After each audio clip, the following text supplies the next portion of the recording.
आपण बनवणार दोडक्याची सुकी भाजी. त्यासाठी मी दोडके त्याची शिरा काढून घेतल्या आणि चिरून घेतलेत.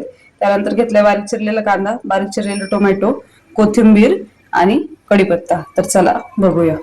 त्यानंतर इथे एक मी कढई घेतली. कढईमध्ये 2 चमचे 2 पळी तेल टाकून घ्यायचं आणि तेल चांगलं गरम होऊ द्यायचं. चांगलं गरम झालं की त्यामध्ये मोहरी, जिरं, कढीपत्ता, कांदा, टोमॅटो, अर्धा चमचा हळद, 2 चमचे तुमच्या चवीनुसार लाल तिखट,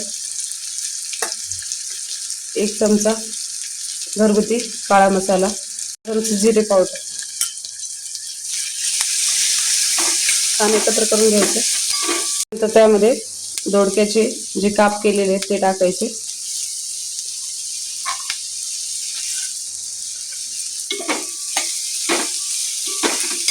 नंतर त्यामध्ये चवीनुसार मीठ, त्यामध्ये पाणी.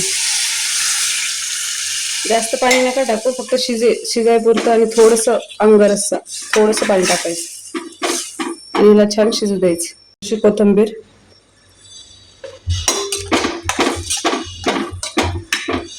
त्यानंतर त्यामध्ये शेंगदाण्याचा कूट. छान आता आपण ह्याला शिजू देऊया.